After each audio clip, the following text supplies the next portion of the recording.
चलिए उत्तराखंड 24 की शुरुआत करते हैं। 550 स्कूल्स को गोद लेंगे उद्योगपति। आज होगा उद्योगपतियों के साथ सरकार का एमओयू साइन। राजभवन में ये पूरा कार्यक्रम होने वाला है। सीएम पुष्कर सिंह धामी इस मौके पर मौजूद रहेंगे। राज्यपाल गुरमीत सिंह, शिक्षा मंत्री धन सिंह रावत की मौजूदगी रहेगी और कहा जा रहा है कि 550 स्कूल्स को गोद लिया जाएगा उन उद्योगपतियों की तरफ से। जाहिर है कि उन स्कूल्स के लिए, वहां पर पढ़ने वाले बच्चों के लिए ये मौका बेहद खास है, क्योंकि आप अगर उत्तराखंड को देखेंगे, जो सुदूर इलाके हैं जहां पर उस तरीके से रास्ते नहीं है, वहां पर कोशिश कर रही है सरकार की कैसे डेवलपमेंट के जो तमाम कार्य हैं वो यहां पर चलाए जाएं। लेकिन ये जो पहल उद्योगपतियों की तरफ से की गई है वो भी अपने आप में सराहनीय है, क्योंकि 550 स्कूल्स को गोद लेने का फैसला लिया गया है। इन स्कूल्स में बच्चों की जो पढ़ाई लिखाई है, उसके साथ ही साथ बच्चों को मिलने वाली तमाम सुविधाएं जिसका ध्यान रखा जाएगा। पंकज राणा हमारे साथ, हमारे सहयोगी तमाम जानकारी के साथ इस वक्त कनेक्टेड हैं।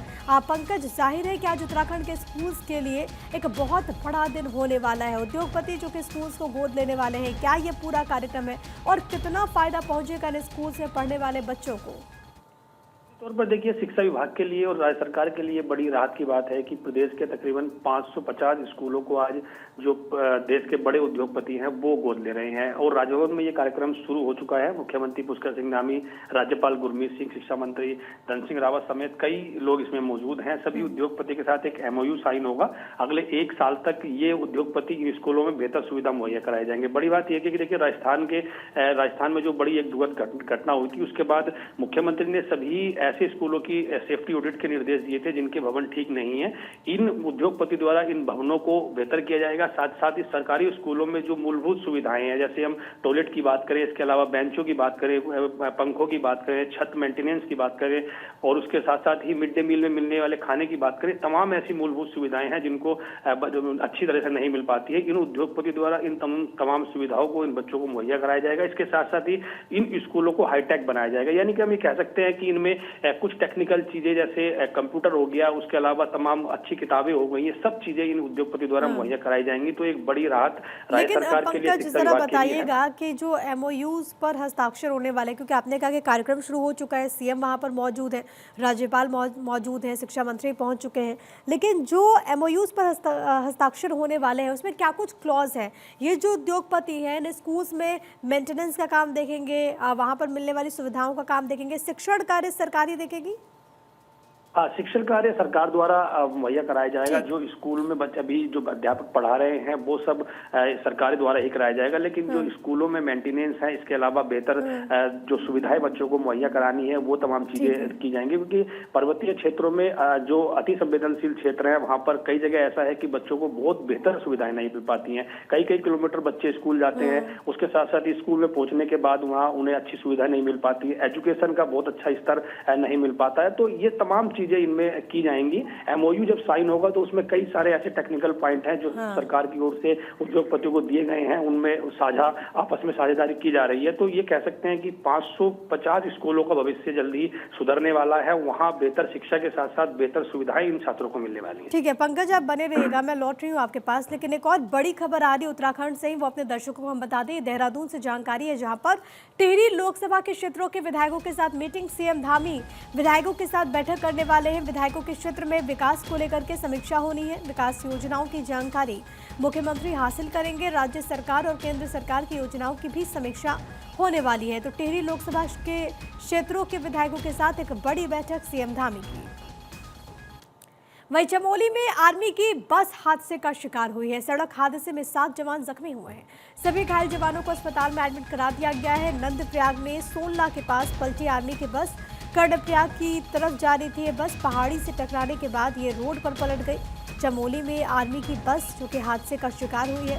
7 जवान जख्मी बताए जा रहे हैं। अब तस्वीरें भी सामने आ चुकी हैं, वो आपकी टीवी स्क्रीन पर है।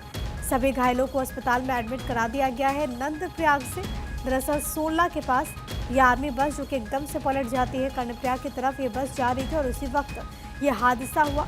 पहाड़ी से ये बस टकरा गई, जिसकी वजह से ये हादसा हुआ है। हमारे साथ पंकज राणा हमारे सहयोगी लगातार कनेक्टेड है। पंकज, ताज़ा अपडेट्स दीजिएगा, घायल जवानों की हालत कैसी है? देखिए, सभी जवानों को फिलहाल अस्पताल में भर्ती करा दिया गया है। 3 जवानों को कुछ चोटें आई हैं, बाकी 7 लोग इसमें घायल बताए जा रहे हैं। सवार थे जो चमोली की साइड से, बद्रीनाथ की साइड से ऋषिकेश की साइड आ रहे थे। ये रायवाला में जो आर्मी का कैंप है, इन लोगों को वहां आना था। एक प्राइवेट बस थी और अचानक उससे पहाड़ी से टकराई और सड़क पर पलट गई। गनीमत ये रही कि खुद भाई कोई बड़ा हादसा नहीं हुआ है, सभी जवान सुरक्षित बताए जा रहे हैं। स्थानीय लोगों और जो स्थानीय पुलिस के जवान हैं, उन्होंने तत्काल उनको राहत और बचाव कार्य मुहैया कराए और जो 108 एम्बुलेंस थी उसके माध्यम से कनपुरा हॉस्पिटल और अगल बगल के जितने भी तमाम स्वास्थ्य केंद्र थे वहां पर भर्ती कराया गया है। उनका उपचार चल रहा है, सभी जवान एकदम सुरक्षित हैं। आगे अभी ताजा जो घटना है, सूचना है, वो ये बताई जा रही है कि कुछ जवान जो सुरक्षित हैं उनको दूसरी गाड़ी के माध्यम से रायवाला में ड्रॉप किया जाएगा। कुछ जो घायल हुए हैं उनका उपचार फिलहाल वहीं किया जाएगा। क्योंकि ये प्राइवेट बस बताई जा रही है, तो क्या कारण अभी तक सामने आए हैं? वहां पर क्या बस बहुत ज्यादा स्पीड में थी? देखिए, अनियंत्रित होकर गाड़ी पहाड़ी से टकराई और उसके बाद ये बस अचानक बीच सड़क पर पलट गई, क्योंकि देखिए एक तरफ पहाड़ी थी, दूसरी तरफ गहरी खाई भी थी।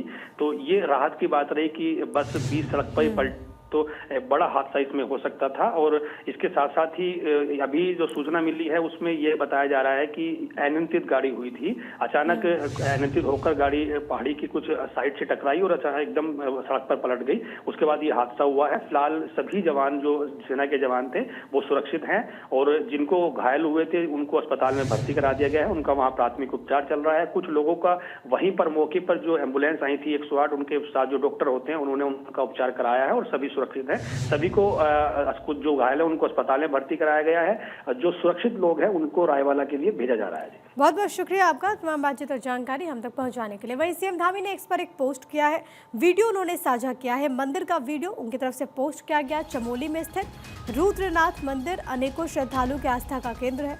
भगवान शंकर के मुख मंडल की आराधना की जाती है। यहाँ पर शांत वनों, ऊंचे पहाड़ों और अनुपम प्राकृतिक सौंदर्य के बीच ये मंदिर एक अलौकिक आध्यात्मिक अनुभव प्रदान करता है।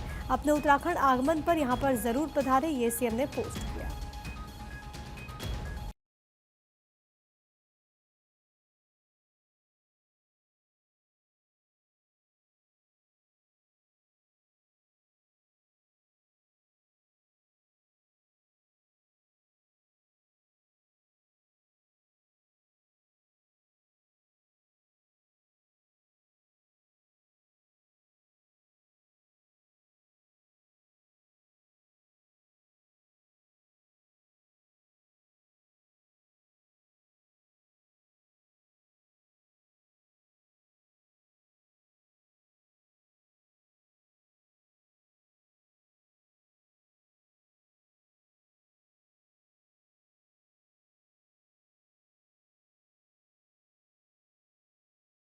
वहीं सीएम धामी ने एक और पोस्ट किया है वाइब्रेंट विलेज योजना को लेकर के। उनका ये पोस्ट, वाइब्रेंट विलेज योजना के तहत विकास हो रहा जादुंग गांव में होम स्टे की सुविधाओं का विकास।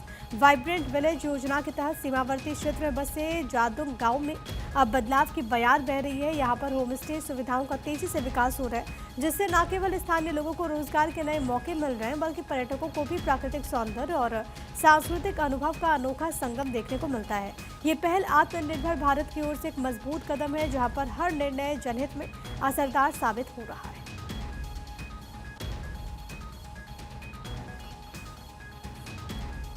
और उत्तराखंड के कई जिलों में भारी बारिश का अलर्ट है। देहरादून, नैनीताल में भी भारी बारिश होगी। पिथौरागढ़ और बागेश्वर में भी येलो अलर्ट। मौसम विज्ञान केंद्र ने मौसम को लेकर के अलर्ट जारी किया है। 4 अगस्त तक प्रदेश में तेज बारिश का सिलसिला इसी तरीके से जारी रहेगा, ये मौसम विभाग की तरफ से कहा गया है। कई जिलों में भारी बारिश का अलर्ट मौसम विभाग की तरफ से ये पूर्वानुमान। देहरादून, नैनीताल में भारी बारिश का अलर्ट है। लोगों से सावधानी बरतने की बात कही गई है। लोगों से कहा गया है कि वो बहुत ज़्यादा सेफ्टी बरते। कई जिलों में मौसम विभाग की तरफ से जो पूर्वानुमान है, जाहिर है कि इससे लोगों की दिक्कतें और भी ज़्यादा बढ़ जाएंगी। पिथौरागढ़, बागेश्वर में भी बारिश का येलो अलर्ट।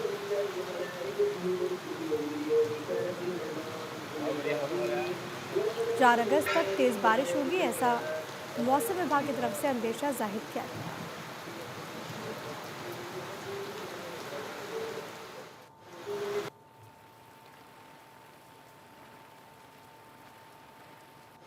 मौसम विभाग की तरफ से ये अलर्ट जारी हुआ है उत्तराखंड के कई हिस्सों को।